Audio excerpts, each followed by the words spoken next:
AB Venkateswararao గారి వ్యాఖ్యలు అభ్యంతరకరం. ఉమ్, కానీ రెడ్లేమి ఆయన వ్యాఖ్యల పట్ల పెద్ద బాధపడడం, ఉమ్, పెద్ద ఆందోళన చెందడం ఏమి లేదు. ఉమ్, పట్టించుకోవాల్సినంత వ్యక్తి ఏం కాదు ఆయన.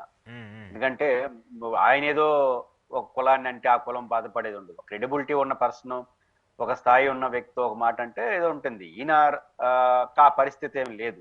ఉమ్, కాబట్టి ఏ కులం ఆయన గురించి బాధపడదు, స్పందించదు. ఉమ్. మామూలుగా కొంతమంది అయితే ఒక మాట్లాడారు, కులాన్ని కొంతమంది మాట్లాడారు. ఉమ్, మంది మాట్లాడచ్చు, అది ఇంకా మీడియా అడుగుంటుంది, ఏదో మాట్లాడారు. కానీ సాధారణంగా ఒక కులాన్ని గురించి మాట్లాడినప్పుడు ఉమ్, సహజంగా ఇంకొక కులం, ఆ సంబంధిత కులం రెచ్చిపోతా ఉంటుంది. ఉమ్, కానీ ఇక రెడ్డి కమ్యూనిటీ ఏమి రెచ్చిపోవట్లా, ఉమ్, స్పందించట్లా, బాధగడబడట్లా. ఉమ్, ఎవరో అన్నారులే అనుకున్నారు, ఎందుకంటే ఆ ప్రాధాన్యత లేదు.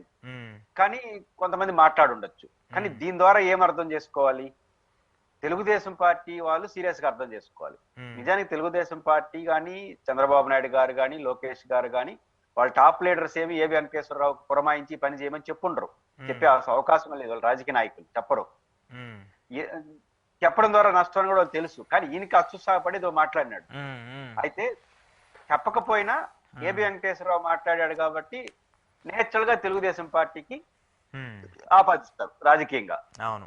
కాబట్టి ఆ రీత్యా తెలుగుదేశం పార్టీకి సంబంధం లేని వ్యవహారం అయినప్పటికీ ఆయనకి ఆ ముద్ర ఉంది కాబట్టి సహజంగా ఈ తెలుగుదేశం పార్టీ చేయించిందని ఎవరైనా మీ మీద ముద్రేస్తారు. ఉమ్, ఉమ్, ఆ రీత్యా తెలుగుదేశం పార్టీ సీరియస్ గా ఆలోచించుకోవాల్సింది. ఈయన ప్రకటన ద్వారా ఒక కమ్యూనిటీ హట్ కావట్లేదు, ఉమ్, ఇంకొంచెం ఓన్ చేసుకుంటోంది. మనం అంతా కలిసి సరే ఎట్టైనా సరే జగన్మోహన్ రెడ్డిని గెలిపించాలి, ఉమ్, ఇది జరగబోయే పరిణామం. ఉమ్, కొంచెం అటు ఇటు తేడా ఉండేవాళ్ళు కూడా ఇదేదో కులానికి అస్తిత్వంగా ఉన్నది, ఎవరు పడితే వాళ్ళు ఏది పడితే అది మాట్లాడుతున్నారు. కాబట్టి మనం ఈసారి మనం జగన్ ఓడిపోతేనే కదా అతను మాట్లాడినాడు, ఓడిపోకుండా అసలు నోరు తెరుస్తున్నాడు కదా, అవును. కాబట్టి మనోడు గెలవాలి అనే భావానికి రెడ్డిని ఏకముఖంగా నెట్టెట్టయింది. ఇది తెలుగుదేశానికి నష్టమే కదా. ఉమ్, రెడ్డిలో కూడా చాలా మంది తెలుగుదేశాన్ని అభిమానించే వాళ్ళు అవును. ఆ, రెడ్డి ఎమ్మెల్యేలు, రెడ్డి మంత్రులు కూడా ఉన్నారుగా. ఉమ్, ఉన్నారు. వాళ్ళందరూ ఎట్టగలిగినారు.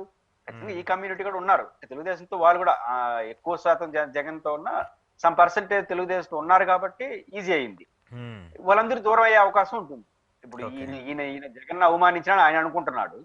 కానీ ఆ జరిగేది ఏంటంటే తెలుగుదేశానికి నష్టం చేస్తున్నాడు. ఉమ్, ఉమ్, కాబట్టి తెలుగుదేశం పార్టీ ఇట్లాంటి ప్రకటనలు చేసినప్పుడు ఫస్ట్ ఆఫ్ ఆల్ ఆ ముద్రనన్నా పోగొట్టుకోవాలి, లేదా కంట్రోల్ అన్న పెట్టుకోవాలి. అంటే ఆ ముద్ర అంటే ఏవి వెంకటేశ్వర మావాడు కాదు అని చెప్పేవాలి. ఉమ్, లేదా ఇట్లా మీ ముద్ర ఉండదలుచుకుంటే ఆయనకి కొంచెం కంట్రోల్ అన్న పెట్టుకోవాలి. లేకపోతే ఏమవుతుందంటే ఇట్లాంటి ప్రకటనలు అనేది సంబంధం లేకుండా అనవసరంగా మీ రాజకీయ ప్రత్యర్థికి బలం చేకూర్చే వాళ్ళు అవుతారు. అందుకే చాలా మంది ఎత్తింది అనుకుంటా ఉన్నది ఏంటంటే ఏబిఏ వెంకటేశ్వరరావు అయినా ఇంకొకరైనా ఎందుకు మాట్లాడగలుగుతున్నారంటే మనం అధికారం పోగొట్టుకునే కదా. ఆ, ఈ లాజిక్ కి కమ్యూనిటీ వచ్చేస్తే ఆ కమ్యూనిటీ గెలిపించకపోవచ్చు, ఆ కమ్యూనిటీ ఓన్ చేసుకుంటుంది కదా, అది కూడా సపోర్ట్ నష్టమే చేస్తారు. కదా రాజకీయ ప్రత్యర్థిగా మీకు. ఉమ్, కాబట్టి ఏబి వెంకటేశ్వరరావు ఇండైరెక్ట్ గా జగన్మోహన్ రెడ్డి గారికి ఈ రకంగా సహాయం చేయదలుచుకుంటే మనం చేయగలిగింది ఏం లేదు. ఇది రెండోది డైరెక్ట్ అడ్వాంటేజ్ ఒక విధంగా.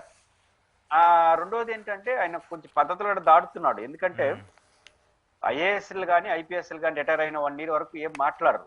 ఉమ్, పుస్తకాలు ఉమ్, రాయడం కానీ మాట్లాడకూడదు, అది ఒక రకంగా సాంప్రదాయం. అవును. ఉమ్, దాన్ని ఉల్లంఘించినాడు, ఉమ్, ఉల్లంఘించి వ్యవహరిస్తున్నాడు. ఉమ్, ఏదైనా కూడా ఏబి వెంకటేశ్వరరావు గారి ఇష్యూ ఉమ్, తెలుగుదేశానికి నష్టం, ఆయనకు పోయింది ఏమి లేదు, వైసీపీకి లాభం తప్ప నష్టం లేదు. కాకపోతే ఈ కొంతమంది అత్యుత్సాహపరులు తిరిగి ఏబి వెంకటేశ్వరరావుని పొలం పేరు తిట్టడం చేస్తుంటారు. కానీ నాకు తెలిసి నిజమైన వైసీపీ వాళ్ళు ఆ నిజంగా వాళ్ళని వ్యతిరేకించి జగన్ దగ్గర పోవడం వాళ్ళు సంతోషించాలి. ఒక రకంగా ఫోన్ చేసి థ్యాంక్స్ చెప్పాలి. మా రెడ్లందరినీ ఐక్యం చేయడానికి మా వల్ల కావట్లేదు, కానీ నీలాంటి వాళ్ళు ప్రకటనలో థ్యాంక్స్ చెప్తే సరిపోతుంది.